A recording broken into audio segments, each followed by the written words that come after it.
And Katerina, please go ahead. So can we take down the slide? Yes.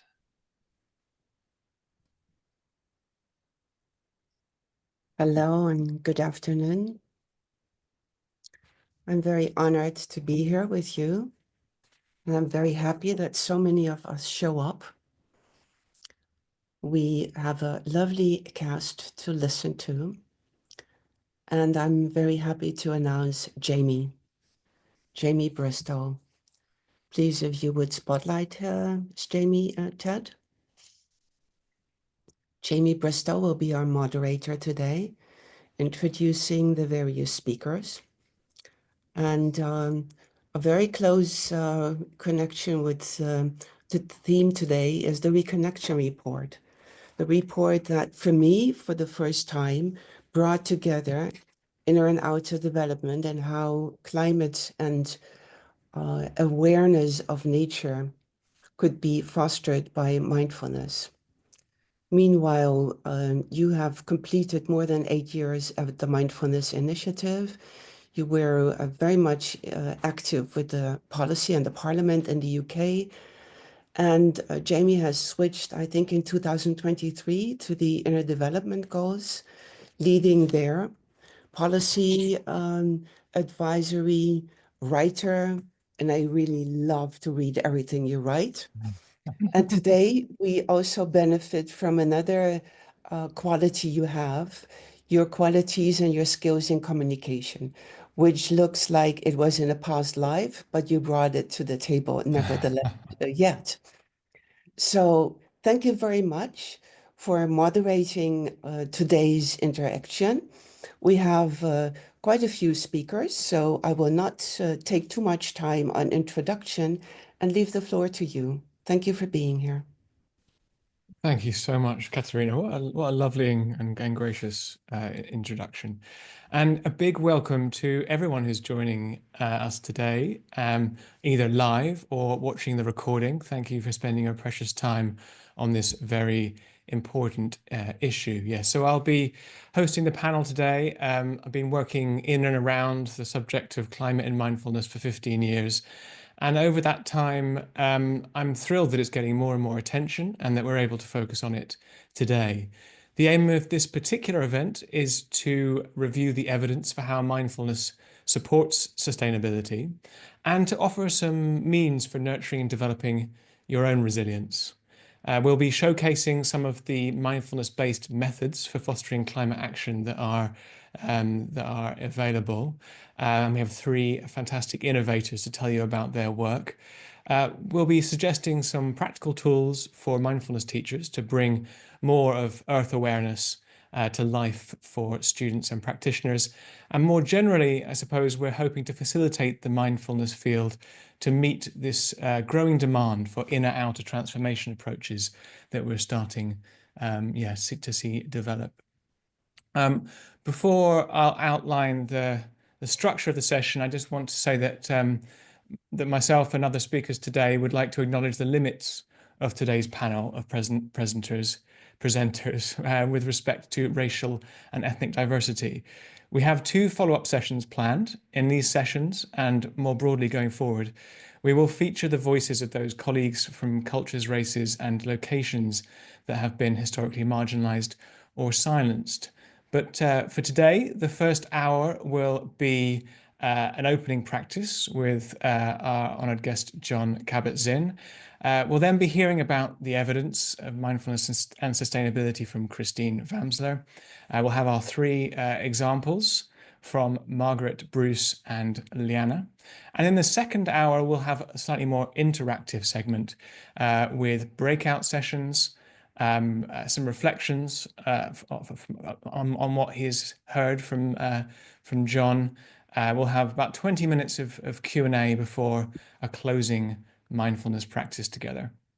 So this will be recorded and will be available on email, I think, from Monday, along with links and resources that we will share. Okay. On that note, let's hand over to John to get us started with some, with a practice. Well, it's wonderful to be here and to see all of your faces on my screen. This is an absolutely critical moment on planet Earth, and waking up, which is the heart of what mindfulness is absolutely essential for humanity as a whole. All of us already know that. So let's just drop in the beginning of this first of hopefully many sessions that we will be participating in, and just experience for a moment the sort of ground of our being. And as you well know, we often ground or realize the ground of our being in the body. So experiencing the entirety of the body, sitting here, lying here, whatever posture you're in. And reminding yourself that it's possible to not get lost in the objects of attention, but to take up residency in the actuality of attending, in the present participle, so to speak, of living.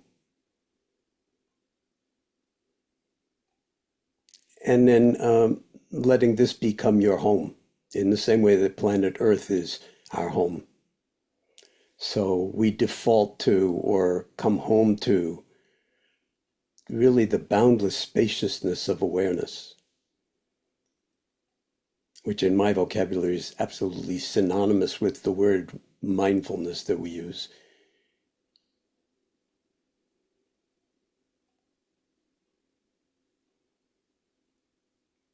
And within this boundless spaciousness,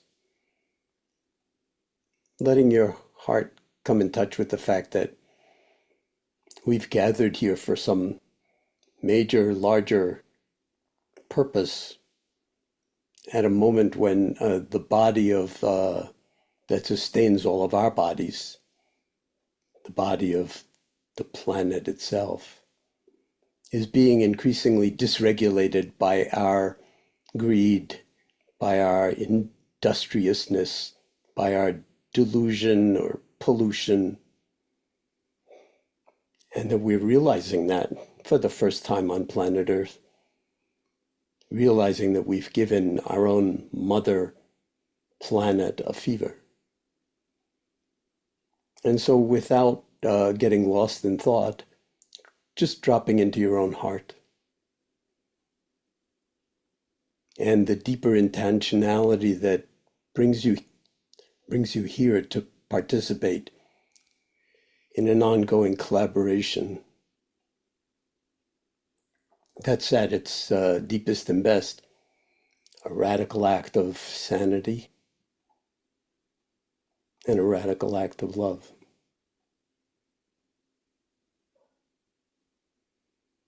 And one that needs all hands on deck, all of us to participate. And so I'm really honored to be part of this unfolding.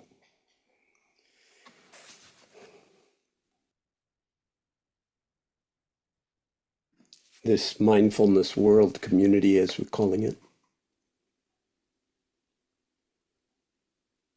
And let's actually commune, if you will, in silence.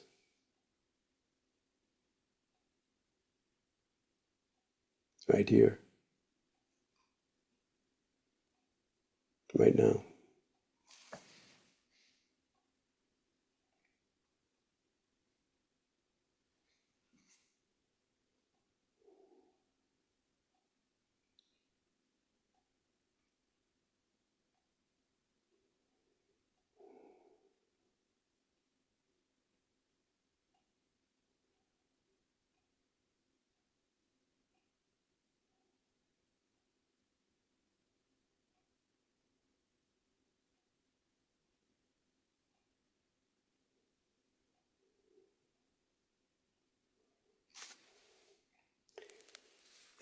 And as I now pass this back over to Jamie, let's remember that the real meditation practice is life itself. So the entirety of our gathering here today is part of our meditation practice, and the more we can anchor it in our bodies and in the present moment, even though we're all around the world, and it's beautiful to see us being all around the world, that intentionality is going to carry us forward in a way that the earth is really calling out for, and that we are very much committed to responding to.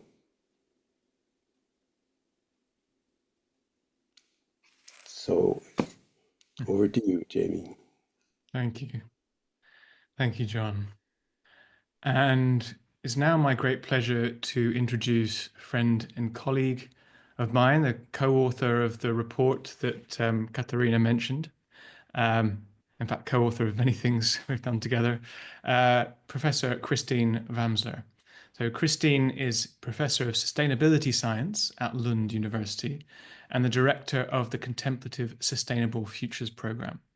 She has been ranked as the world's 8th most influential scholar in the field of environmental science, and she is one of the most prominent scholars in the field of inner transformation, mindfulness, and sustainability. And I would say that perhaps does her disservice. So from my perspective, she seems to be the most prominent, and we are very grateful for all of her work in this area. So over to you, Christine. Thank you for giving us an overview. Thank you, Jamie.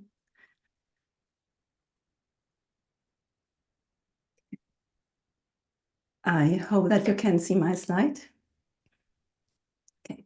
Yes. So hello, and thank you, Katharina. Hello and welcome to this short introductory presentation on mindfulness and sustainability, during which I will provide a brief background, a kind of context setting for the following presentations. As Jamie mentioned earlier, I work at Lund University, and I'm happy to share with you that Lund has recently been ranked the world's 3rd best university in the field of sustainability. That sounds wonderful, but what is sustainability? Well, it's a pretty big topic. It's not just climate change. On the contrary, sustainability work involves finding solutions to any kind of complex global challenges that threaten the existence of humanity and the planet, and that allow us to meet current needs without compromising the ability of future generations to meet their own needs. This is far from an abstract goal. Whether we realize it or not, we address related questions every single day, either directly or indirectly. But how is this related to mindfulness? During the next 15 minutes, I will elaborate on why it is important to address our human inner dimensions for accelerating sustainability and the role mindfulness can play in this context. I have summarized my answers to these questions into 3 key messages. The first key message is that current sustainability approaches are insufficient. In fact, we are in the midst of a global polycrisis. We are facing an ecological catastrophe, biodiversity loss, as well as a mental health crisis, poverty, war, and political turmoil. This is, amongst other things, because current approaches tend to treat sustainability challenges such as climate change as external threats or crises. And since the way we define problems automatically determines our responses, we address them with external, mainly technical solutions. In addition, current policy approaches are based on the so-called knowledge deficit model. This model argues that if we could only provide all of the information we have to all of the people, all of our problems will be solved. This is, however, not correct. And finally, there's a clear gap between the work of professionals who focus on sustainability on the one hand and those who focus on personal development on the other hand. As a result, while the professional and technological skills that we need to face today's polycrisis have improved, our ability to use them wisely has not. The second key message is that there is a new scientific field that addresses these gaps. In fact, in recent years, a new field has emerged that looks at the interface between inner development, behavior, culture, and system transformation. This new field is called Inner Transformation for Sustainability, or Existential Sustainability. Although it is still new, today its importance is increasingly acknowledged by key players. As an example, both the Intergovernmental Panel on Climate Change, the IPCC, and the Intergovernmental Science Policy Platform on Biodiversity and Ecosystem Services, IPBES, have in their latest assessment reports explicitly highlighted the importance of this field. This is quite groundbreaking. The field has contributed to important advancements. It has shown that sustainability challenges are, in fact, a reflection of an inner human crisis that is based on an increasing separation or alienation from self, others, and nature. The situation results from modern society's story of separation, which assumes that our thinking mind is separate from our feelings and bodily emotions, that we are all separate from each other, that some humans are superior to others, and that we humans are separate and superior to the rest of the natural world.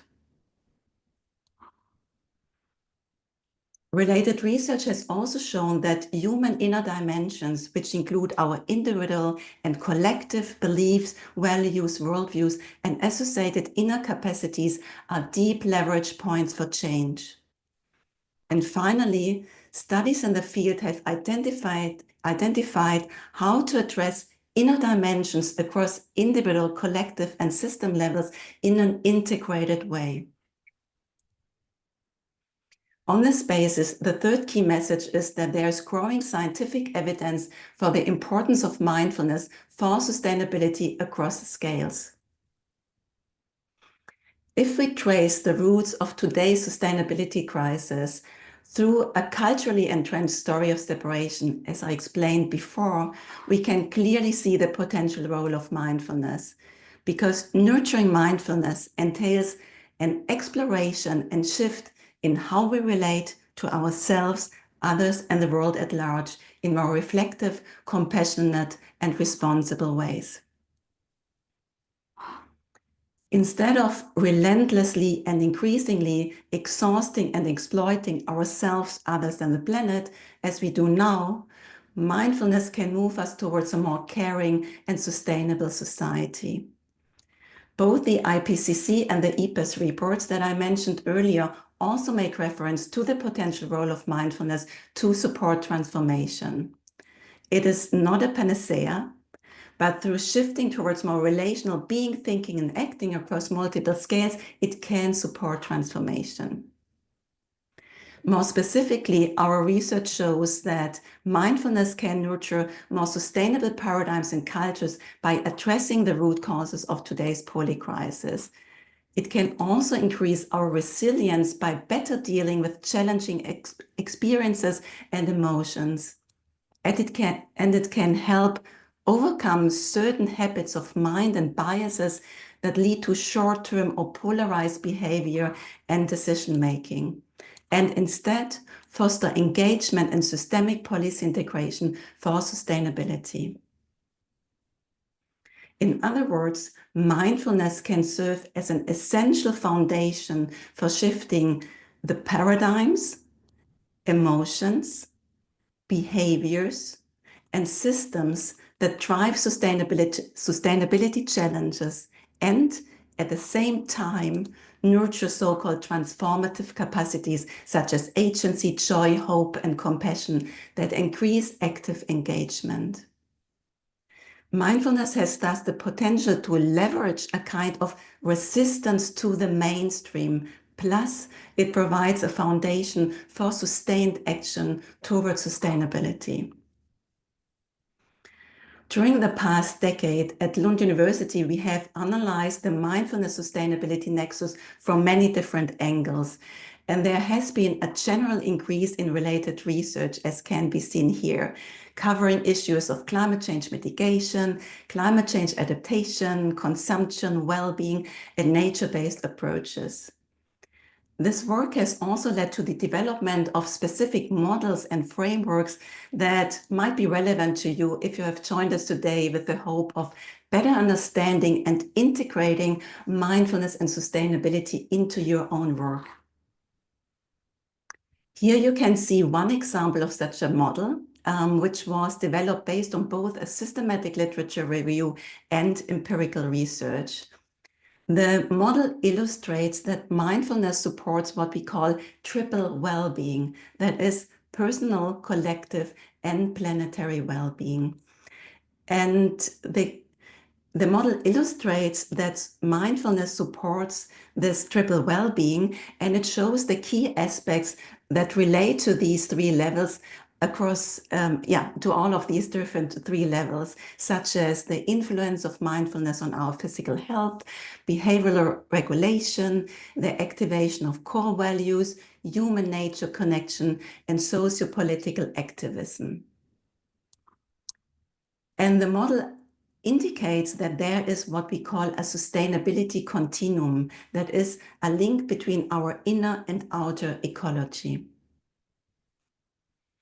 Our research has also led to more generic models of inner and outer transformation processes, and they indicate the potential role of mindfulness in this broader context. The Imagine framework, which is illustrated here on the left, identifies, for instance, the core characteristics of integrated inner-outer transformation, including its ontological and epistemological grounding, and how this can or should translate into action-taking. The framework helps us to imagine a new narrative and new pathways to address today's polycrisis, and it explicitly notes that mindfulness, as well as related indigenous and wisdom approaches, can support related endeavors. The Mind Sustainability Nexus, which is the second model from the left, explains the links that exist between our mind and sustainability challenges and indicates how we can move from the current vicious cycle of increasing destruction to a virtuous cycle of increasing individual, collective, and planetary well-being. In addition, it indicates that mindfulness is one potential way to support the shift, as it was shown to influence all aspects of the Mind Sustainability Nexus that are listed here in the model. The third figure on this slide is the inner-outer transformation model. It resulted from an extensive systematic literature review and empirical studies carried out during COP25 and COP26.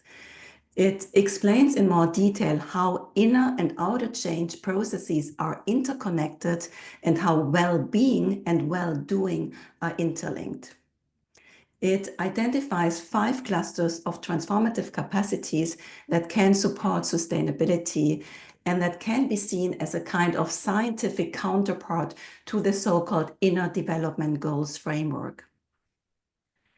Importantly, we also found that mindfulness can support all 5 clusters of transformative capacities, and the model defines complementary ways in which they can be addressed across scales.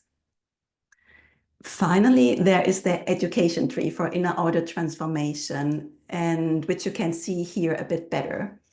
The education tree incorporates the previous models and provides guidance for designing courses that aim to accelerate sustainability through linking inner and outer transformation. It illustrates the 4 essential pieces that courses of this kind should include. They relate to how we see the world, how we get to know, how we engage, and how we ensure quality education to foster deep understanding and transformative action-taking. In this context, the model highlights the foundational role of continuous mindfulness-based practices and how such practices can be expanded or adapted to the context of sustainability. It indicates how they can be geared to the changes that we need to see collectively, so long as they are not applied in an instrumentalized way and become devoid of their ecological and social awareness.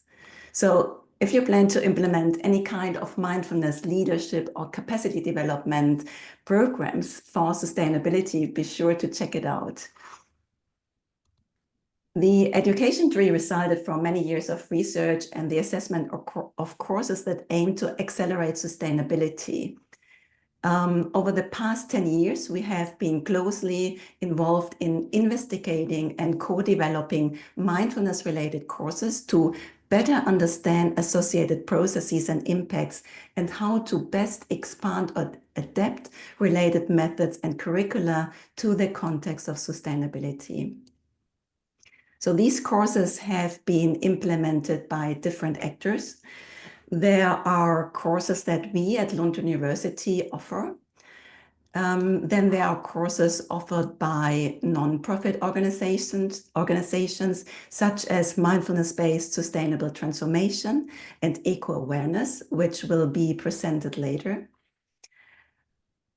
Other programs are offered by faith-based organizations, as well as UN agencies, including the UNDP and the United Nations Office of the High Commissioner for Human Rights and its Mindfulness Initiative. So these are the courses that we at Lund University have been involved in, and there are, of course, many others. I'm sure that you all have some examples to share with us, and we very much welcome that you share them with us today or during one of the following events that we are planning. Together with other stakeholders, we have also translated the scientific work I have presented here into policy reports. Examples are the report that was mentioned at the very beginning of the session, the Reconnection report. This recent Club of Rome publication, a report on the human dimension of the Green Deal, and a UNDP report on the scientific evidence and theoretical foundations of the field. So in the presented research that I presented previously, and these reports, we provide key arguments and evidence. What we are, however, not doing is thinking that practical and policy approaches are wrong. Instead, our field of work is about integrating and linking inner and outer approaches across scales. We do not suggest that mindfulness is sufficient on its own. It can prepare the ground in which the seeds of change can flourish, and they can be vital and be linked to professional knowledge and settings. We do not propose that all kinds of training can deliver deep and transformative benefits. And of course, much more research is needed in this field. And with this, I hope that I have given you a small glimpse into the field of inner transformation for sustainability and why and how mindfulness can play an important role in this context. The goal is to create together a new collective narrative, a new sustainability story to ultimately rattle unjust and unsustainable norms, cultures, and power structures.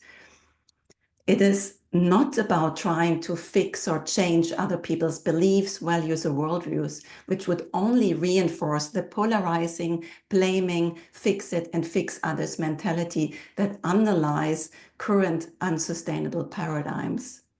Instead, it is about creating spaces and practices for uncovering our internalized cultural messages of separation, superiority, and instrumentalization, increase our sense of meaning, and understand well-being and sustainability as capacities that we can nurture across individual, collective, and system levels. Thank you very much. And with this, I hand over back to Jamie. Thank you.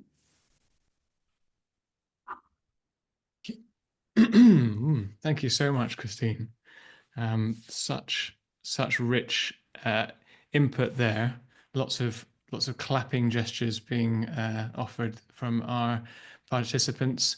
And now it's my pleasure to move to Margaret Fletcher, who is going to be the first of 3 presentations focusing on the content of specific courses and their related outcomes so far.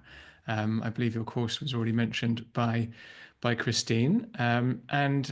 So Margaret teaches mindfulness and trains aspiring MBSR teachers, previously at UMass Medical School's Center for Mindfulness, and more recently through the East Coast Mindfulness.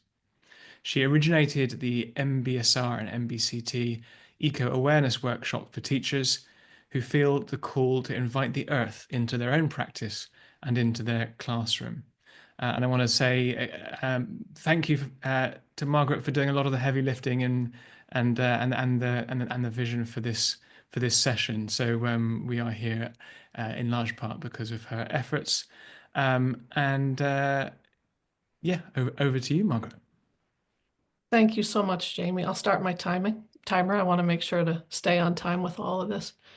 And yeah, thank you. And I'd really like to express my thanks to the world, the Mindfulness World Community, particularly Katrina Mullen and Ted Meisner for their work and support for today's event. And if you haven't heard of the Mindfulness World Community, we'd love to have you join us, and you'll receive some information about joining in the follow-up materials after today's session. And thanks to all of you for being here. I've been in touch with many of you as you've registered. I'm thrilled to see your names and faces popping up now. And it really feels empowering to gather and to sense into the strength and the beauty and the plight of our shared earth, and to consider together what we can offer. I'm an MBSR teacher and teacher trainer, as you heard, and I know that mindfulness can help us develop intimacy, deepening respect for the enfolded and unfolding shared life that we all have together. And I want to speak a little bit later about my work around this, that work really dedicated to our more than human relatives and our fellow human relatives, all life on Earth. So towards that end, let's have a little bit of practice right now, just a bit of Earth awareness. And John started us off with this idea of grounding into our being. And here's the ground right below us through the floor, through the foundation of your building, that here's Earth. And our bodies are built to know that. So just let yourself feel into that for a moment.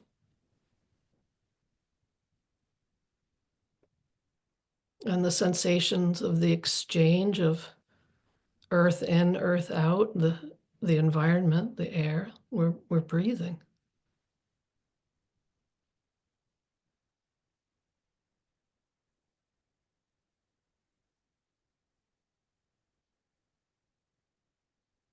Oh, I have a window just past my computer, and if you have a window, you could turn away from your computer screen for a moment, or if you don't have one, just imagine that you've got one. And so here's this breath flowing and the heart beating inside my own body, and continuing with that awareness to expand it out to this maple tree. Some leaves flying around in the wind, and the knowledge of squirrels and birds and mycelium, sleeping earthworms.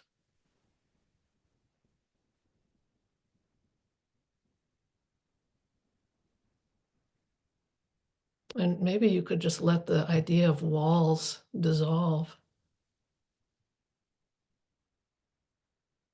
and feel this great natural awareness, the aliveness that's here. And maybe some gesture of gratitude arises for you, whether inner or outer. So if you'd like to, if you could, just to keep that sense going of how you're identified well beyond the boundaries of your skin. So thanks for that practice. I hope and I can imagine that you all have considered the role that you can play in supporting the earth at this time. I have thought about it, and I realized about 3 years ago that the earth held a really big place in my heart, but it wasn't showing up so well in my teaching. And since then, I've been studying and developing an earth awareness and seeing how that's changed my teaching. And I think we teachers have room to grow our practice and our teaching in this way, like we have with trauma-informed teaching and diversity, equity, inclusion in the classroom. So I've developed this eco-awareness workshop for MBSR and MBCT teachers to engage in development of personal practice and in teaching. And let me show my screen right now, and I just want to give you a little overview of that workshop.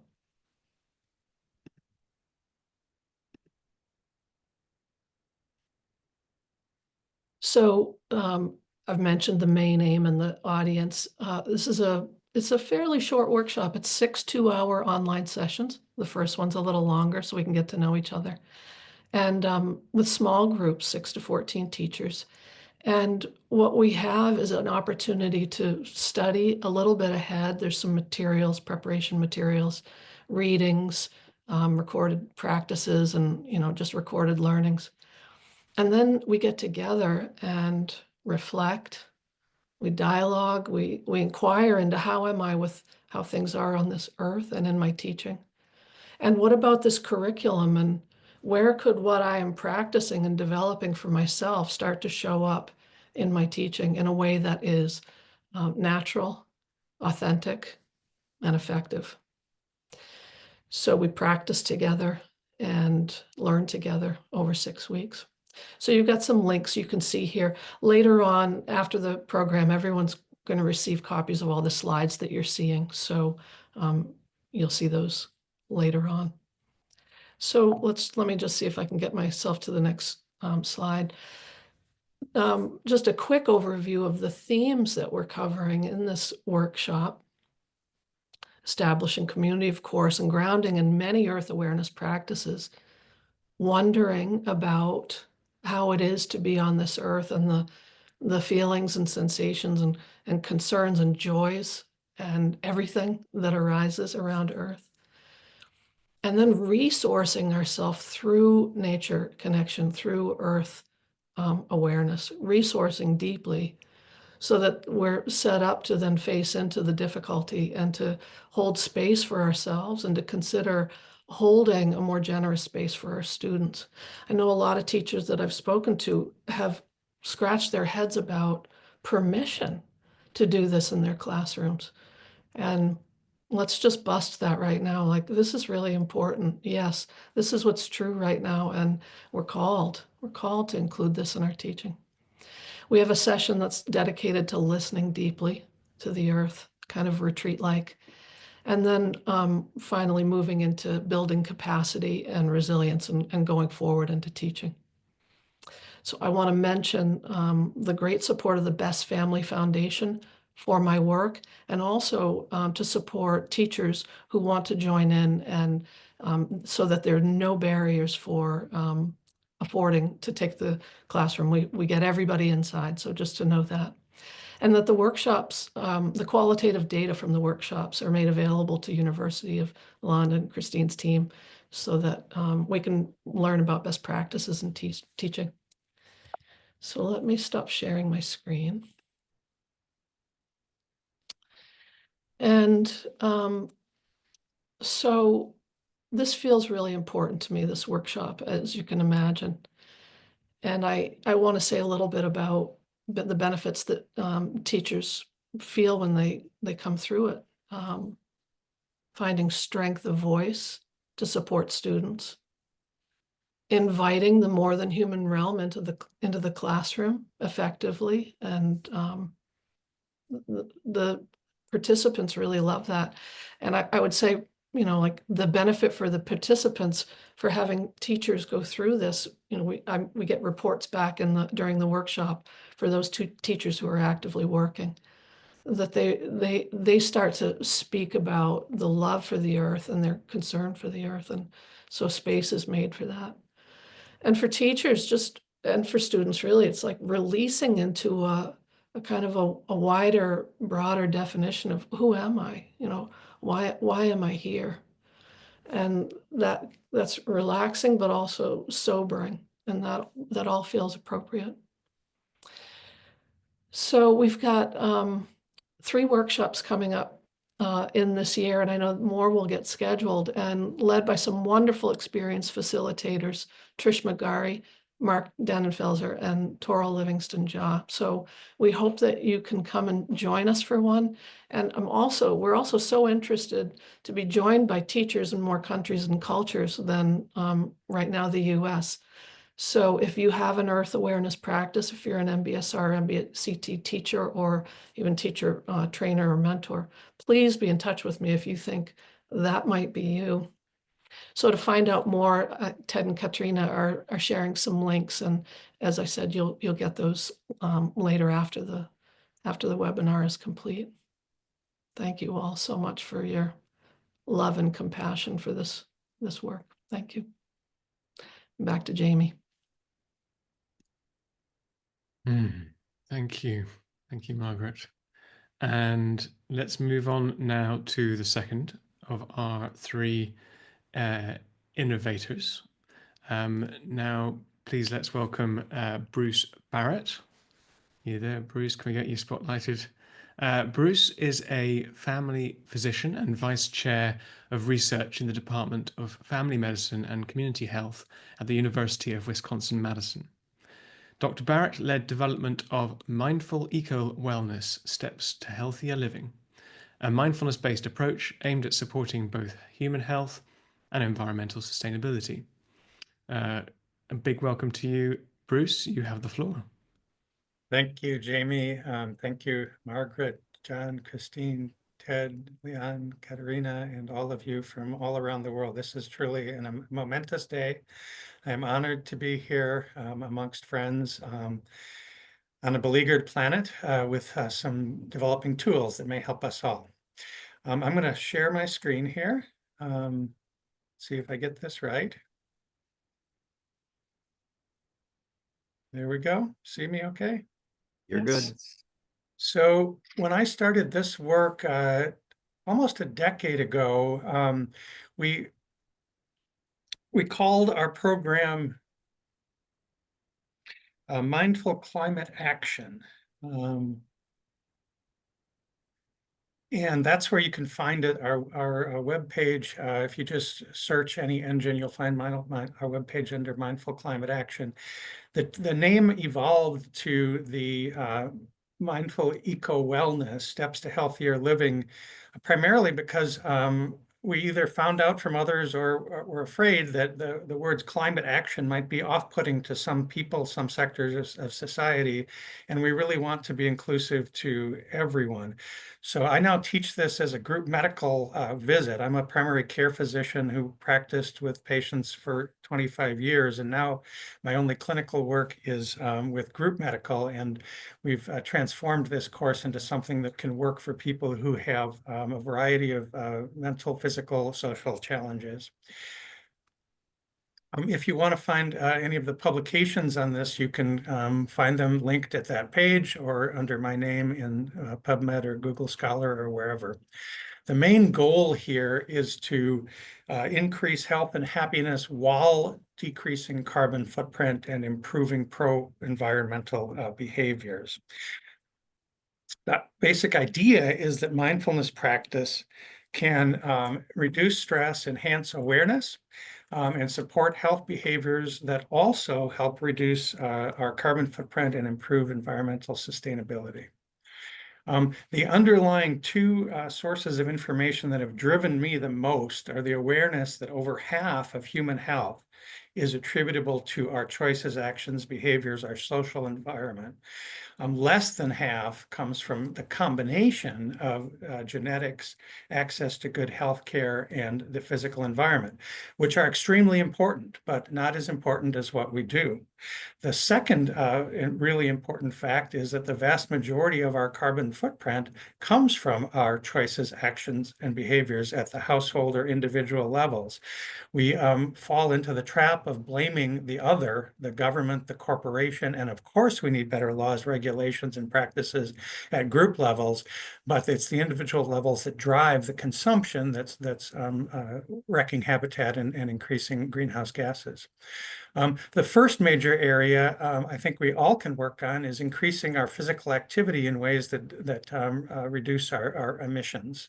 The ways we move around can change how our mind works, how our body works, and how we impact our environment. If you haven't heard of it, plogging is a new thing, picking up litter while jogging, one of hundreds or thousands of activities we can do that are good for us and good for our planet.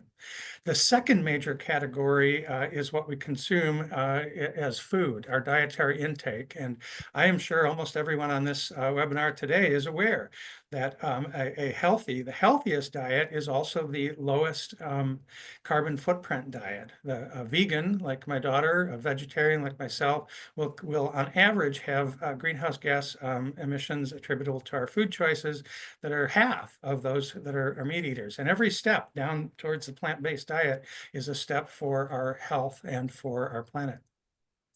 I like to talk of this as eco-wellness behaviors, which are subsets of health behaviors and of pro-environmental behaviors. So that area right in between that Christine was talking about earlier is where I like to focus my attention.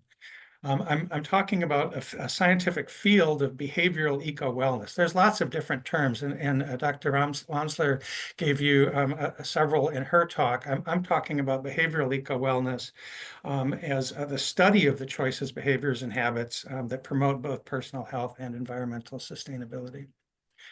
It also is related to health psychology, and there's a blooming literature. But if we work just on the literature and on knowledge, we won't get there.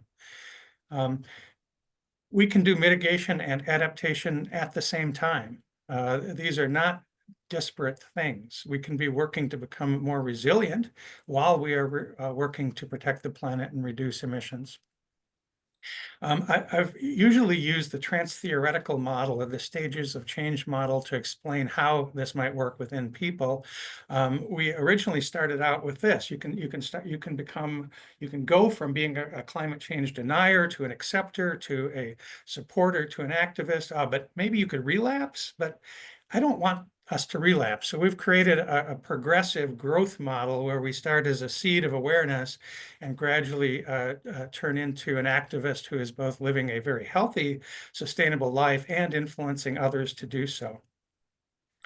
This is crucially important as we confront the mental health, psychological challenge across the planet that is coming not only with the climate catastrophe, but with many of the other things that you know about.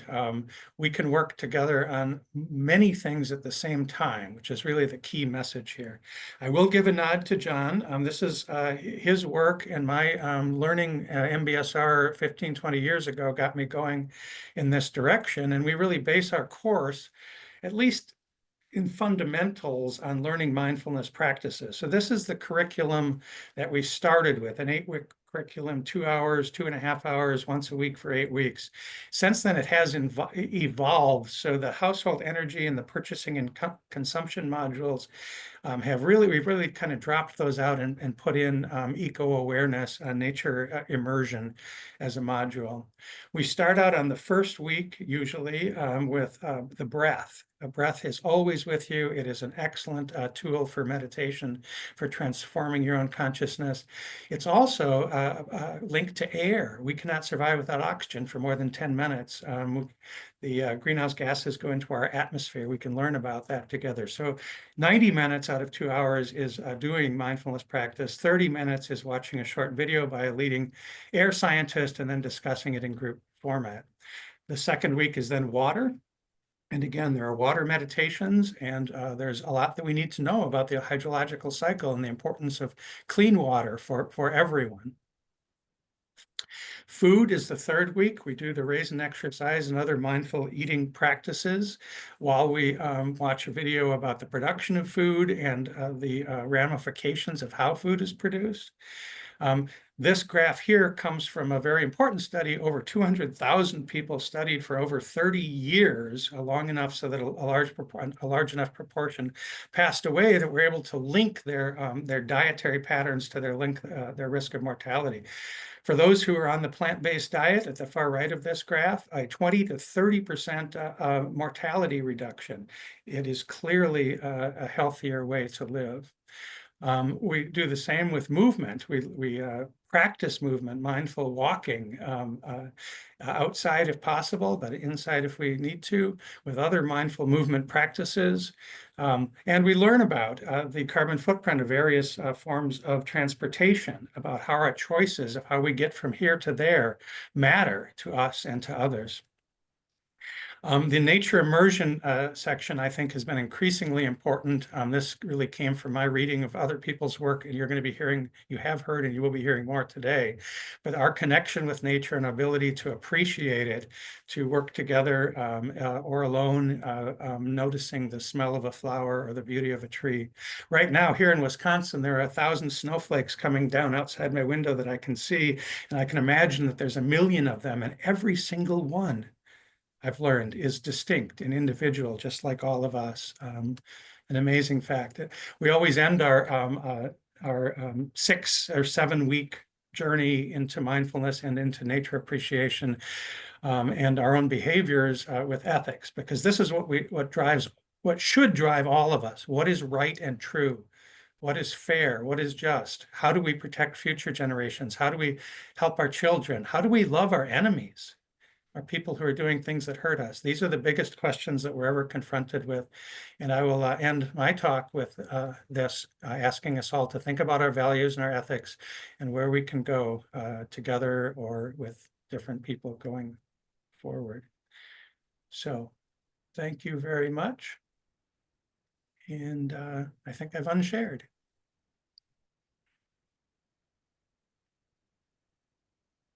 Thank you, Bruce, and thank you so much for all your pioneering work over such a long time. I remember researching this area and really not finding much apart from mindful climate action sort of 8 or 9 years ago. So thank you so much for all of your contribution in this space. It's now my pleasure to hand over to another pioneer who's made many contributions to this area and adjacent ones, Liana Stefan, who is co-founder and director of the Inner Green Deal, a non-profit focused on inner development for a green and just society, and CEO of Awareness, delivering global mindfulness and resilience-based leadership programs. A Buddhist with over 45 years of experience in contemplative and somatic studies, she is also an expert in organizational leadership and executive coaching. And yes, like I say, someone who has been not just innovating, that we're going to hear about today, but also really leading and developing networks and relationships across quite mainstream power settings. So thank you, Liana, and over to you. Thank you. Thank you, Jamie, and thank you to all the other speakers, and thank you to the large community that is here. That's wonderful. Sometimes I feel in certain situations quite lonely. Always good to see then that so many people are, wanting to do something and cope with these challenges that we are facing. So maybe you would just simply want to stretch a little bit and just, let the many data that you have heard just sink into your body, yawn, make some sounds, and take a deep breath and just, digest all the input that you already got, beautiful input, while I can set up my timer. I count it from now. I hope that's okay. And maybe also a longer exhalation that helps. So I'm going to share also a presentation. And I will, just simply present the Inner Green Deal Journey, a mindfulness-based sustainable transformation program. But before we delve into that, I really like to share a quote from one of my favorite authors, Charles Eisenstein. And he said, we need to have a much bigger lens. We need to be protecting entire ecosystems of biological life. We are because the earth is, and we are because the trees are, and we are because the oceans are, and we are because the honeybees are. And I really like this, one could say radical, but I would say realistic view that we are, as Christine already said, not superior to nature, but interdependent with it. We have a relationship with these beautiful honeybees. And that deeply resonates with me. And as Christine mentioned, the root cause of the current crisis stems from a long story of separation. And I think our task also as the mindfulness community is actually we can heal this disrupted relationship. And that's wonderful to hear and to know. And in 2019, my daughter was suffering from eco-anxiety quite severely. And at that time, I was asking myself, so what would Mother Earth ask of me? What does she need and how can I serve her? And I gave these two questions also to Jeroen, my co-director. And the answer to these questions have been that we found the Inner Green Deal as an NGO. And the three words link beautifully to what we do. So the inner, which is about capacity building, transformation starts from within, from communities, from organizations, and that's what we offer. And the other is green. So we want to foster a green and just society. We want to reconnect to our human nature, to others, and to nature as such. And the word deal, means that we really engage and commit to fully to regenerative change. And it also came to my mind when we were thinking about the word deal. Christina Figueres once said, we are not only in a relationship crisis, there's also a crisis of will. So, especially the leadership, on the leadership level, people have to show more stewardship and make more bold decisions to really change something in the system. So we are working for large systemic organizations like the UN, like European Parliament, European Commission, UNDP, and so forth. Also for a wide web of international NGOs and do capacity building there. And we work also for, individuals, change makers, for the mindfulness community who can join our open 8-week program, but also a teacher training. We just finished our first cohort a couple of weeks ago, which was very satisfying. And depending on the needs of the customer, so to say, we offer between 6 and 8 module-long programs. And what we aim for in these programs is that participants really understand and experience the inner outer, that they understand that the outer alone won't make it. Technological development alone doesn't really shift our ecosystem. And so we need this inner development and why we need it.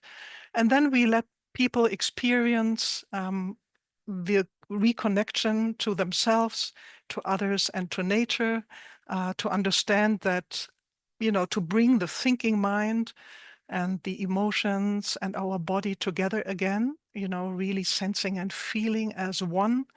And the same is true resonating with others and being in nature. And the third thing is that we cultivate inner capacities.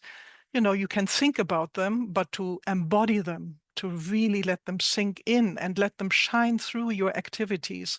That is really when it's impactful and becoming impactful, and also learn how to overcome biases, blockages, embrace eco-anxiety.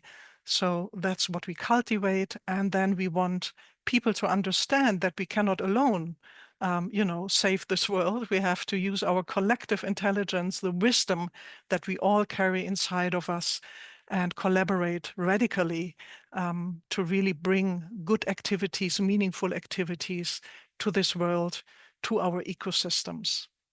And this is all backed up by the education tree that Christine shared before.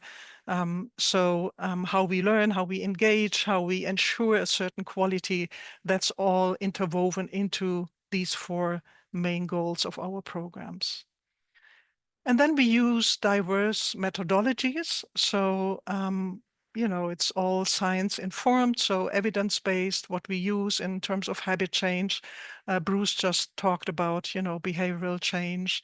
And then it's backed up by wisdom traditions. We use, Buddhist tradition, contemplative practices are in our each and every module, indigenous tradition, referring to rituals, but also models like the medicine wheel, understanding the natural circle of life, and then secular traditions like MBSR, MBCT, and so forth. And what we did is each module has a certain practice. And as also Margaret shared, we redesigned the practices. So there's always the inner aspect and the outer aspect. So the inner and the systems aspect in it. And then we also used system theory. So since we want to be very experiential, we move more towards sensing and feeling the system, less the thinking part. And then, as also Bruce said, we do a lot of nature experiences and walks and biomimicry using the principles of nature and bring them to your life and work.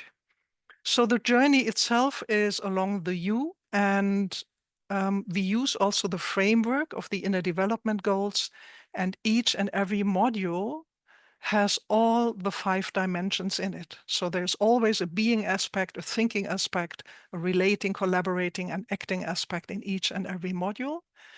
And our primary scientific framework is Christine's work, which guides actually also the ongoing development of all of our journeys. So we have a clear link to the scientific research. And Christine just shared with me a couple of days ago that in the interviews after our teacher training, many said this seems to be very important for them, that there is a clear linkage to research.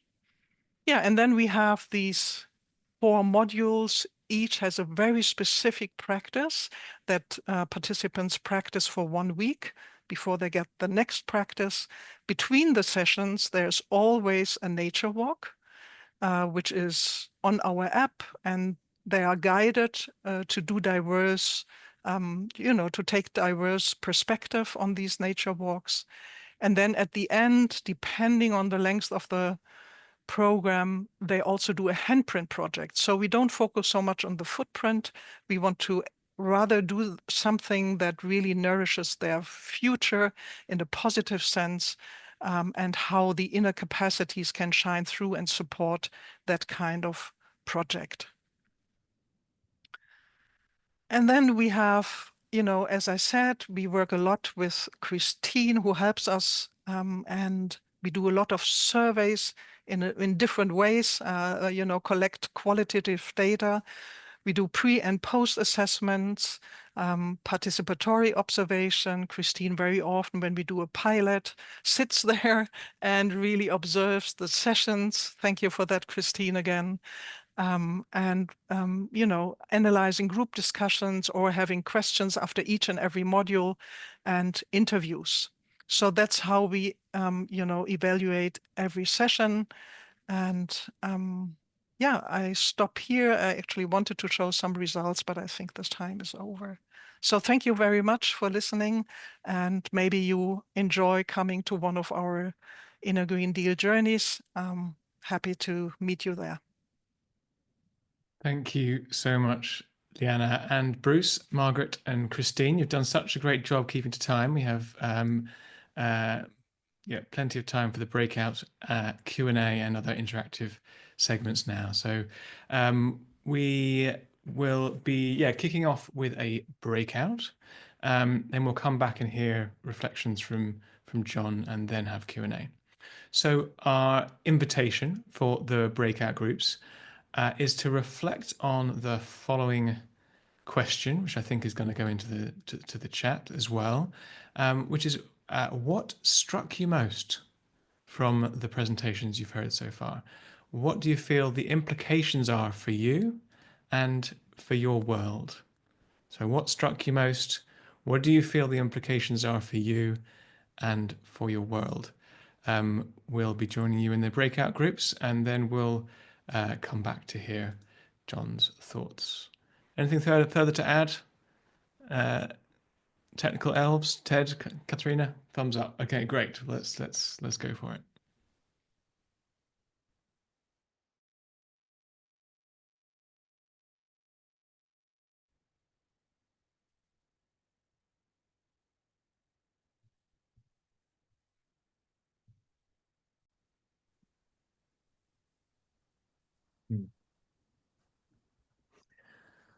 Okay, I hope you will have fruitful, stimulating discussions in your breakouts. Welcome back to the big group. There will be time for further reflections and for questions shortly. But first, it is my great pleasure to hand over to another, pioneer, is to put it lightly. If we wouldn't be here today because of Margaret and the support of Ted and Katharina, we certainly wouldn't be here, I don't think, without the long service to health and happiness of the planet from John Kabat-Zinn. So John, over to you, please. Actually, I will give you an introduction because although it won't be necessary for many people listening, you can never be sure. So John Kabat-Zinn is a professor of medicine emeritus at the University of Massachusetts Medical School, where he founded the Center for Mindfulness in Medicine, Health, Care and Society in 1995. And in 1979, its world-renowned mindfulness-based stress reduction clinic is the author of 15 books, the most recent of which are Mindfulness Meditation for Pain Relief and the 30th anniversary edition of Wherever You Go, There You Are. They include the bestsellers Full Catastrophe Living, Wherever You Go, There You Are, and Mindfulness for Beginners. His work has contributed to a growing movement of mindfulness into mainstream institutions, such as medicine, psychology, healthcare, neuroscience, schools, higher education, business, social justice, criminal justice, prisons, the law, technology, government, and professional sports. And I just, personally am so grateful for your leadership on many fronts, not just in your ideas and your teaching, but in your, multi-domain wisdom. John, over to you. Well, thank you, Jamie. That was very sweet, totally unnecessary, but very, very kind of you. Here's a little known fact. When I started MBSR in 1979, it was actually 10 weeks long, and there was no all-day session. And so it wasn't what it is now, which is 8 weeks. And the little known fact is that the 9th week was on food and diet, which is an extremely important part of individual health, but it's also an extremely important part of global health and well-being. I mean, because food is dependent on climate and drought and everything else. And then the 10th class was on world stress.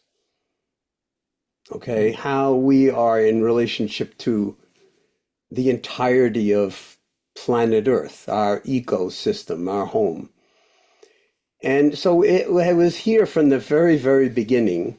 And the reason that I dropped those last 2 sessions and instituted an all-day retreat in week 6 had a lot to do with second-order kind of concerns around how the hospital works and how we could optimize the program to not have people drop out, because 8 weeks seem to work much better with the Thanksgiving vacation in the fall cycle of MBSR, and it was hard to get people to come back after Thanksgiving, and then Christmas was coming. And so 8 weeks seemed to be a much more effective way. So I compromised and gave up on the world in a certain way, although the themes are, of course, embedded in, as people have pointed out, every single breath, and the fact that the body is completely interconnected with Mother Earth. So what I really want to say, and I've put my screen on the sort of mode where I can see 40 faces at a time, and I'm kind of clicking through those 40 faces on each one of the screens so that I can see who's in this, we call it room, but it's the room is itself the whole planet.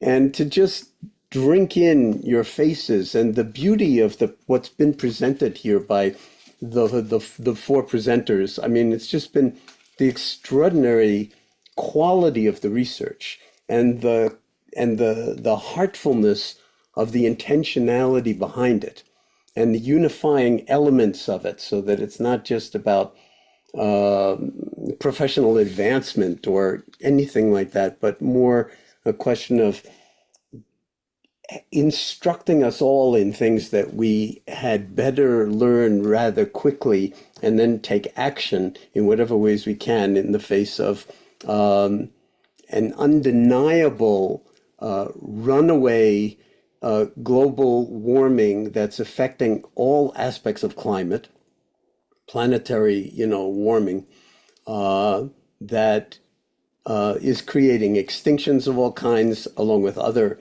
aspects of human ignorance and violence on planet Earth, including destroying the lungs of planet Earth as we cut down the rainforests in the Congo, where there's all this horrifying war going on, and also in Brazil, in terms of poverty and the farmers wanting to cut down the rainforest so that they can have, cattle grazing and so forth.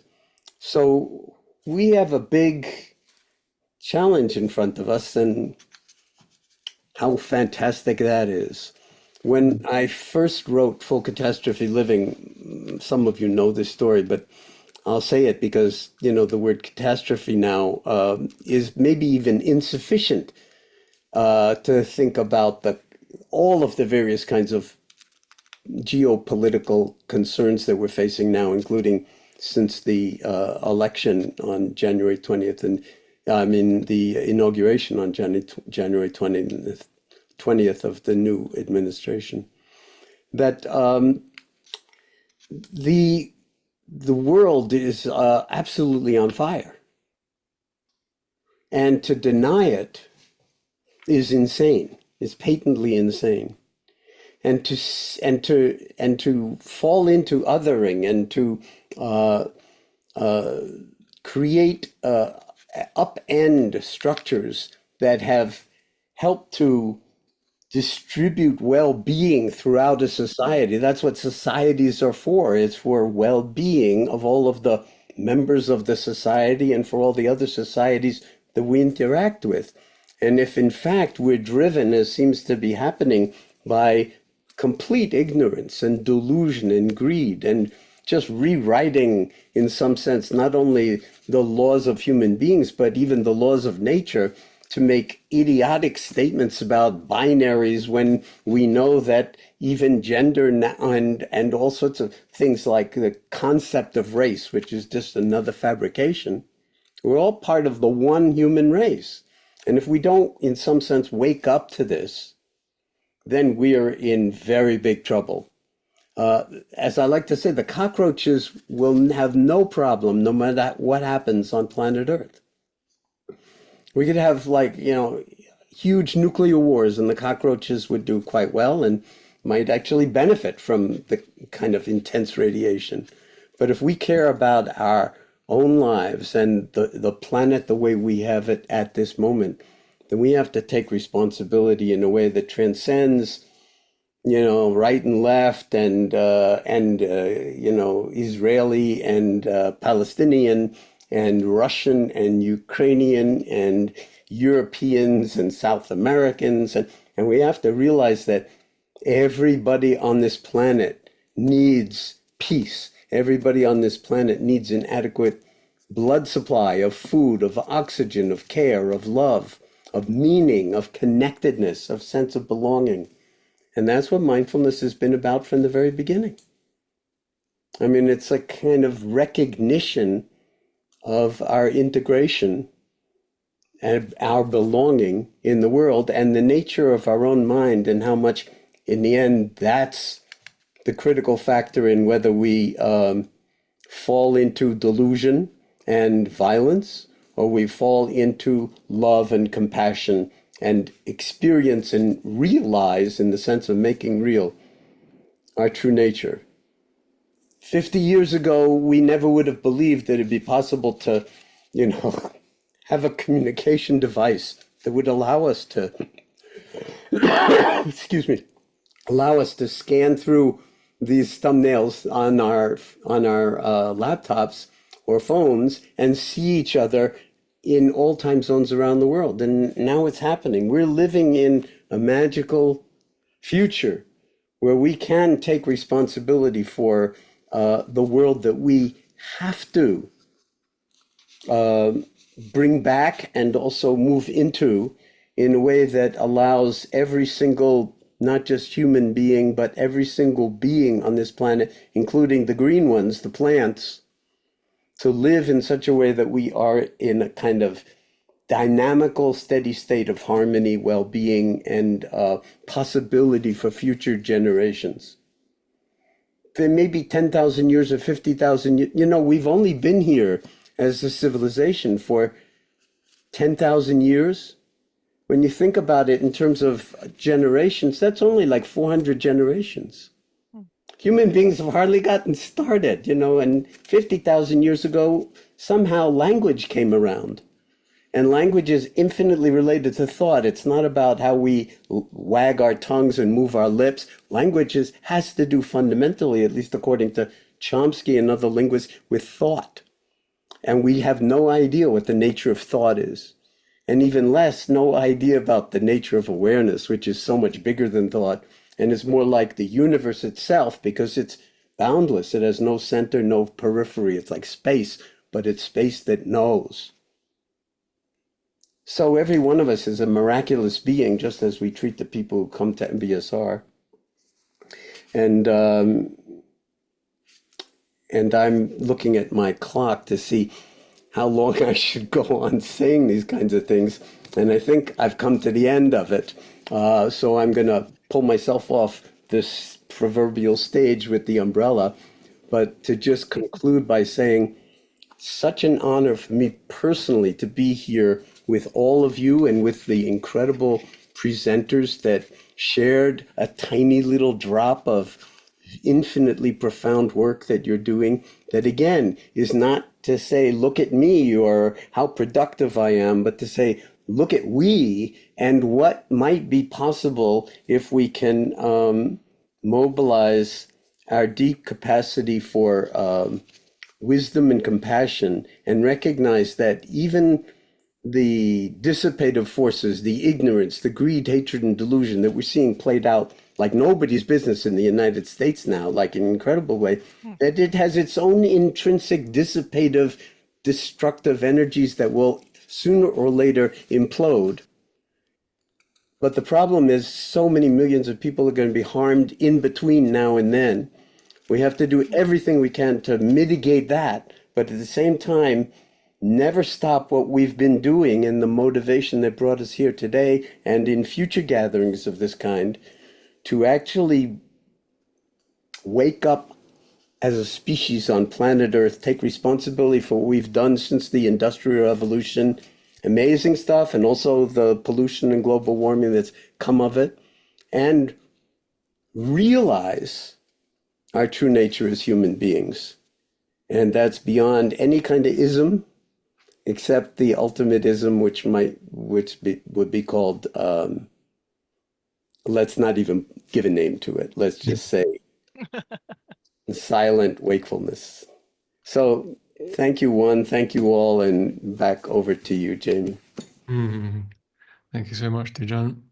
And it's now time for others to be courageous and not dwell in silent wakefulness, but instead stick their hands up and ask some questions. So please use the hand raising function, which is under the React panel. If you go down to the bottom where there's a little part there. And also put it in the chat. So I think Ted and Katarina will alternate between hands up and questions in the chat and feed them through to us.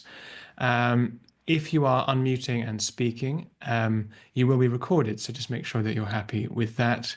And try, please, please, please, to be very brief in your questions. The speakers have done a great job of keeping to time, but let's try and leave as much time as possible for many respondents. Okay, over to our first questioner, Jenny. What's your question? Okay, can you hear me? Yes, we hear you fine. Okay. Weeks 9 and 10 of the original MBSR course sound more relevant now than they've ever been. And I was wondering if John might be considering a version that would put them back in. I think we need them maybe earlier than weeks 9 and 10. But that's what this whole gathering is about. And at this point, yes, I mean, everybody, it's not about me putting it back in, but everybody who cares putting it not just in MBSR, into MBSR, but into every aspect of whatever it is that you interface with in the world of both work and family and so forth. Thank you. Thank you. Thank you, Jenny. Lovely to see you. So do we go to the Ted? How would you like to do this? Are you going to read that out, or shall I? Yeah, why don't I do that? You Thank do you, that. Jamie. So we have a question from Isabel about what advice or wisdom do you have for people who feel powerless in the face of global politics? Right. Does any of our panel feel like jumping in on that one, kicking us off? Should we put the whole panel on screen? Would that be quicker? Yes. Let's get Bruce in. My quick answer is get involved, right? So the answer to hopelessness is hope, and the answer is do stuff. It's easy to be knocked down, but get involved, join a group, write letters, speak. Thanks, Bruce. Any other panelists on that one before we move on? I could perhaps just add that I think we can quite easily get frustrated with the idea that we have very little impact. But I hope that the presentations that we gave all together today shows that we actually all matter and that we do have an impact, particularly if we join together. And from a sustainability science perspective, if we want to achieve transformation, what is crucial is that we work across 4 different levels, and that would be behavior change, culture change, system change, and also work at the level of mindsets. And I think that is crucial. And any single activity that you want to do or want to get engaged, you can think about how to do it in a way that you actually cut across these 4 levels. And that is then really transformative. And then obviously we have to do it together. It's not the time for heroes. There is only the way to do it together. Thank you. I wonder if you might bring one of the raised hands. Yeah, let's do it. Martha May Emerson, I will bring you in and ask you to unmute so you can share your question. Please go ahead. Yes, thank you. I think it's been addressed to some degree just by what has already been said in the Q&A. But my question was how to move to action. And I know education and changing curriculum was mentioned in Christine's presentation, and also just now when Bruce said get involved, make phone calls, show up, testify, march. And then Christine again said like behavioral change, systems change. But and I guess it starts small. I guess that's where you start. If all of us do something, it adds up. But I've been very involved as being an activist, and I always ask myself the question, what's the most effective thing to do? So I guess my question is there one thing, where would be the one thing as a citizen activist that you might suggest starting to shift in the direction of awareness, internal and external? I'll take a shot at it. Talk to people you ordinarily wouldn't talk to. See how that goes. And then don't give up.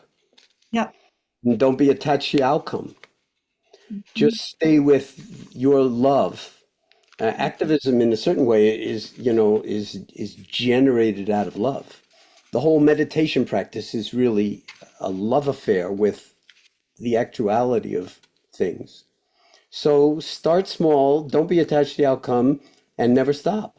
And if we all do that, what looks like nothing will turn out to be everything. Mm-hmm. And I'm not making that up. I mean, that's always been the case whenever, sort of there've been revolutions or social change of the profound benefit to the majority of people. It always starts with a very small number of people. I mean, even, to take a counter example that, is like a little bit unusual. I mean, China, the whole Chinese communist takeover of China started in some small room in Shanghai with 4 people in it. Mm-hmm. So you can make things happen in one direction or another. And the important thing is to believe that you can make things happen without being attached to immediate, gratification. In If 2000, I- maybe a small answer to that too. In 2019, when my daughter suffered from eco-anxiety, I just went to neighbors who had also kids and tried to invite them to a kind of climate cafe or just gathering so that they could speak out loud, about their fears and anxiety. And at first it was just my daughter and me sitting there again, lonely. And then I went again to the neighbors, and then one girl showed up, then another neighbor showed up. And at the end, we had almost every 2 weeks a meeting. And I was so astonished and touched by the stories they shared. And we have been sometimes 12 people. And that's just the beginning. That's spreading the seed. It's, going to be a ripple effect then to others. So just start. But I know it needs kind of you have to overcome that kind of what John just said, to expect that it will work, to just do it. So, and then be open to what is happening. And just a note, we have so many wonderful comments and questions coming in on the chat. And I do want to share with people that we will do our best to have those answered for you. That is going to be something that will be included coming up in more sessions, in updated conversations. So what I'd like to do is, I see many hands up, and I want to get to some of those. Cass, good to see you again, and let me bring you in and unmute. There you go. Great. Thank you, Ted. Thank you, everybody. I just am really grateful, John, that you started the MBSR in healthcare, where I find myself working now, and working the last 10 years, weaving mindfulness, mind-body skills into group medical visit model. And we do sometimes, some of our sessions are focused on the impact of the environment and health, and vice versa. So this is, I guess, a question more towards Dr. Barrett to learn more if you're offering what your program through a group medical visit model at UW-Madison, or even to residents and providers. And Jan, it's so great to see you again. Thank you. Yes, we're doing it for patients, but it is being done all over the country for residents. One of our postdocs, a surgeon resident, has just completed a 500+ person randomized trial among medical residents. Yes, these things are growing. Learn about them. I won't take up more time on the space, but yes, and yes, and yes. Thank you for doing your group medical visits. Thank you. Thanks, Bruce. And Andrew. Andrew is next. And Andrew will unmute you and you're spotlighted. Please go ahead. Thank you very much. And what a wonderful session. Thank you so much.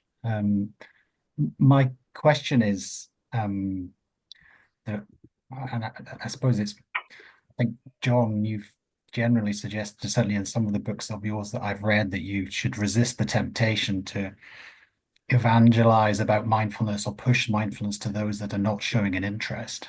And I've tried to respect that to some degree. I suppose my question is, given the growing crisis in the world, how do we bring the gift of mindfulness to more people?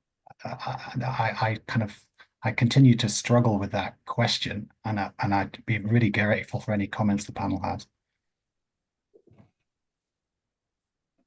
I think I already said this, any way you can. And I really have a deep faith, a deep conviction and trust in the boundless nature of our imagination. And so don't be limited by the thinking mind that tells you that won't work. You try 100 things and see what happens. And don't be attached, as I said, to outcomes. But no, when the world is on fire, we need all hands on deck, and nobody knows exactly what needs to happen, but we're taught by our engagement in the experience itself. Could I add something to the answer? I just wanted to mention that I guess we get often stuck in wording, which can then create a lot of resistance. But like also John said, mindfulness is a way of being and living in the world. And this way of being and living and engaging can be named in many different ways. And so some wording might work better in different contexts, or if it's then contemplative practices, or if it's self-reflection practices, or if it's inner development, or if it's adult development, or whatever it is. I don't think that we should fight over words or terms and concepts here. It's really, we should talk about what it really means. And I think when we get to that level, the doors are generally wide open. So I think different framings work for different target groups and stakeholders. And I think it's valid to use different pointers. And once people have passed that door or that pointer, there is a huge universe of approaches to be mindful in the world. And they can also come in different exercises and practices. So I think we have to be also a bit exploratory and be aware with whom we talk and who we want to address. Thanks, Christine. And Andrew, thank you for joining. And we're going to bring in Robert. I see you're here already. Just a note for those who have your hands up right now, with our limits on time, if you would please put your questions, your comments in the chat so that we can capture those and hopefully be able to get answers to you very soon in other means. But we do have a few more things coming up. So Robert, you will be our last video question of today. And you can now speak. Thank you. Okay, thank you. Yeah, thank you, everybody.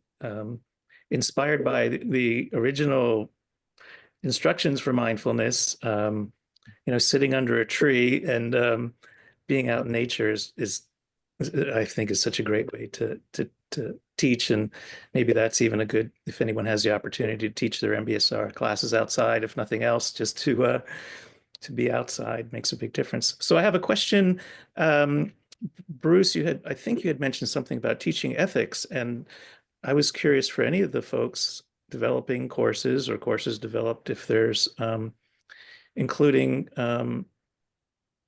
grief or forgiveness, because grief is such a big part of the loss that's occurring, and certainly part of stress. So that's the question. And just one quick add-on to that is I'm part of a University of California statewide program on climate resilience developed by Alyssa Epple that I know John Kabat-Zinn has been part of. And the students start out with, a lot of them, with hopelessness. And they ended up with hope. And there was we did research on this. Some kids talked about not wanting to have children and so forth. And so we teach resilience and mindfulness and self-regulation at the same time, teaching about some kind of action. We could call it activism, but to do a project. So maybe just for anybody planning to do MBSR type courses, or for those of you who have these courses, that this idea of having an assignment to do something like a beach cleanup, or they can see change, or a campaign to have the university use 100% recycled paper products, or something that really, that they feel like they can make a little bit of change. And this is how we saw students go from hopelessness to hope, by just being small little activists. So that's my question and my share. Thank you. Yeah, I'm a big fan of Alyssa's work, and I think there's 1,000 pathways forward, and group and individual psychotherapy can be intertwined with mindfulness teaching and environmental activism and empowerment and so on. So find one of those thousands of. Thank you for your work. It sounds like you're doing great stuff.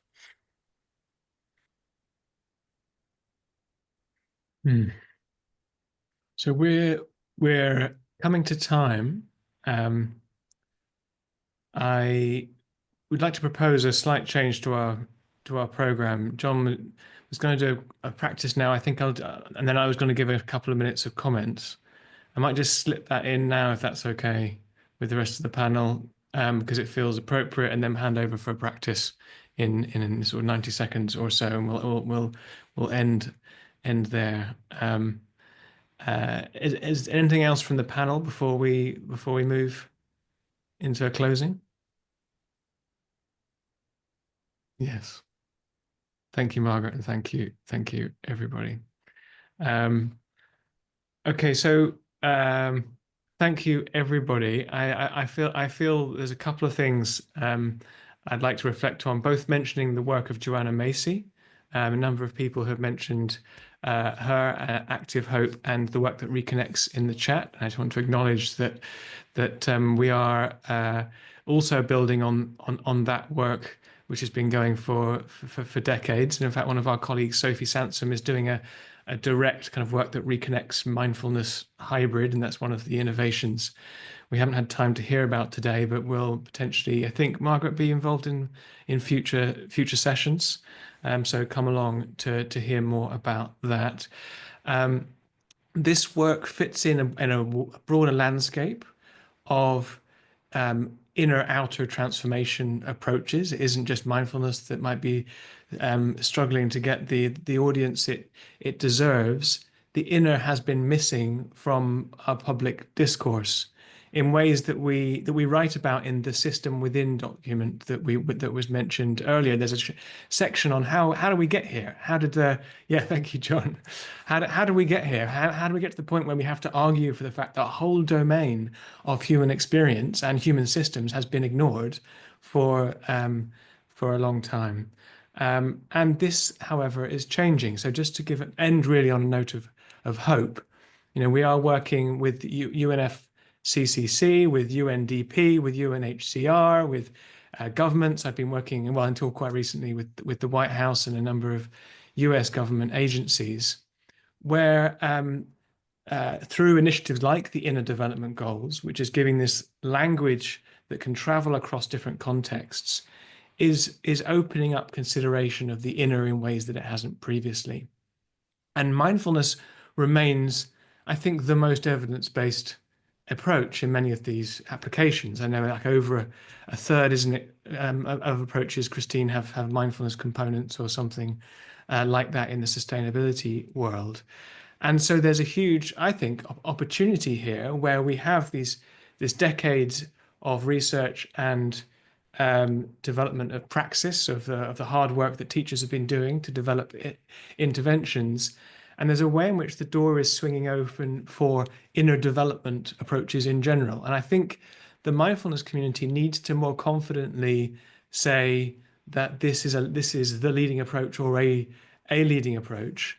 And so we might go in with the conversation, to Christine's point, using the language that's most appropriate to the context, whether it's inner development or values or character education.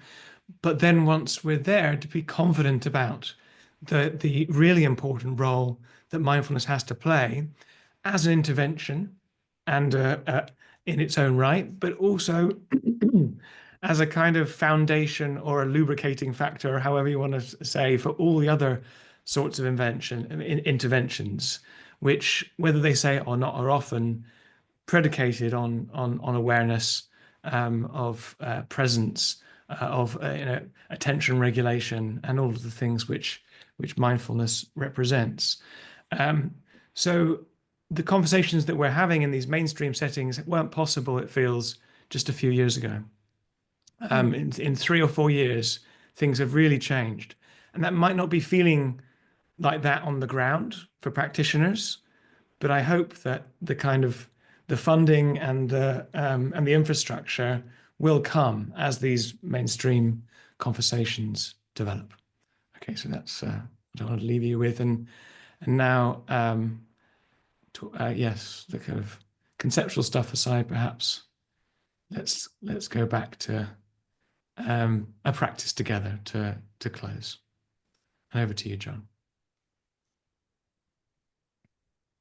I noticed that the impulse in myself to keep offering more and more stuff out into our conversation, because it's so precious, priceless, and even mind-boggling. And I'm going to write myself a little restraining order now in that regard. But there's much more on tap, just that I know about, and I know virtually nothing about what's really going on in the world with all these amazing people who have presented today. So I have an enormous amount of optimism, and optimism is its own bulwark against depression, against fatalism, against the sort of thinking that actually says that it's hopeless. And that's just a thought. It's never hopeless. Every moment is pregnant with all of the possibilities that we've not just been pointing to, but instantiating in our work. So let's take a few moments to rest in our sangha of community grounded in our own bodies. With the miracle of each other's faces on the screen, again, if you put it in gallery view, you'll see some subset of these faces. And with every face is a heart. With every face is a body. With every face is an entire life that is full of aspirations and challenges and love. And let's not forget that taking our seat, both literally and metaphorically, is a radical act of sanity in and of itself. You've changed the world every time you drop into awareness. And it's a radical act of love, not self-centered love, but the boundless quality of love that recognizes deep belonging, that I can't be without you, that you can't be without me, that the singular personal pronouns I, me, and mine are, mere shadows of the actuality of who we are. Completely inadequate. The stories are never approach the beauty of our true nature, if you will. And so, in no time, in just this timeless moment, being the knowing and the not knowing and the loving that awareness already is and always has been. And recognizing and delighting, if you will, glorifying in the non-separation between us, even though we're in time zones around the world. This is very, very powerful. And we're taking this power, this potential to direct energy with wisdom and compassion to transform and heal and restore the world to some kind of dynamical balance. The entirety of the world, all ecosystems, the planet itself. There's nothing on planet Earth at the moment for human beings that's more important than taking responsibility for our home.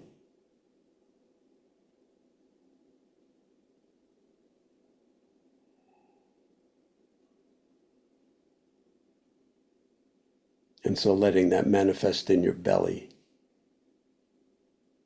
in your spine, in your chest, in your heart,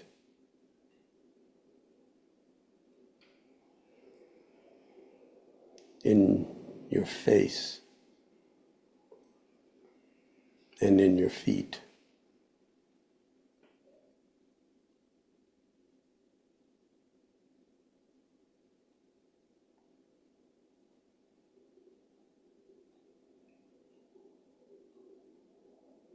Grounded, stable, dignified,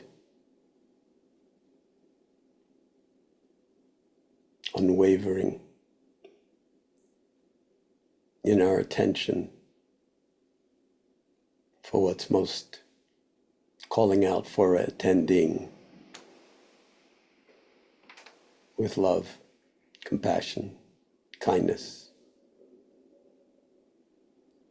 and a sense of utter fundamental genetic evolutionary belonging. We are already home,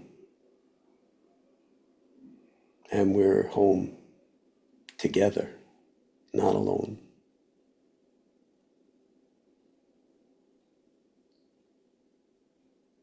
And may what has been kindled here today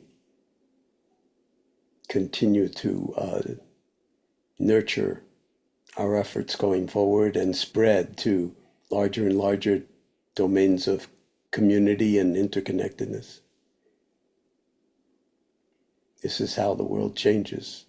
One moment, one breath, one intention, one gathering, one deep listening to each other at a time.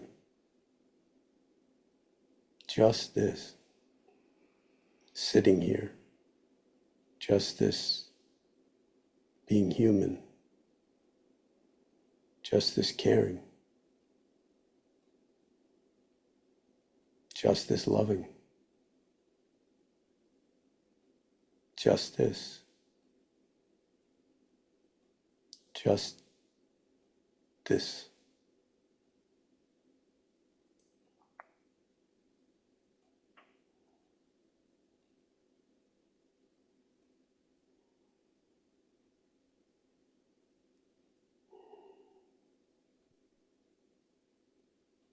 And so this, just this, may it continue like ringing the bell that I'm not going to ring, but the sound, the strike takes one moment, but the sound goes out forever.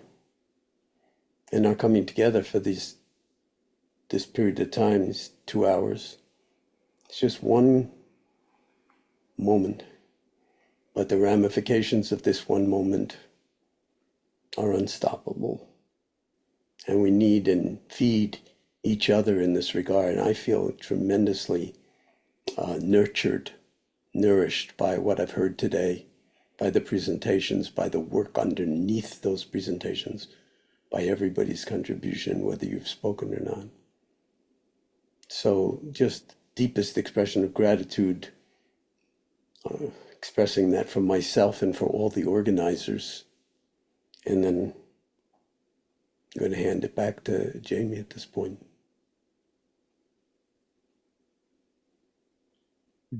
Thank you, John. Thank you, Bruce, Margaret, Liana, Christine, Ted, Katerina. Thank you all for, and thank you everyone for being here, for your kind attention. Nothing left for me to say apart from that the recording will be available, hopefully, along with all the links that have been mentioned, hopefully by Monday. There will be follow-up Zoom sessions for community building and further dialogue. Date and details will be shared with those who have registered soon, coming from info@mbsr-eco-awareness.org. We hope to see you at another session soon. Take care of yourselves. Love and strength to everybody. And I'm flipping through the various thumbnails one last time just to make sure I capture everybody in my heart.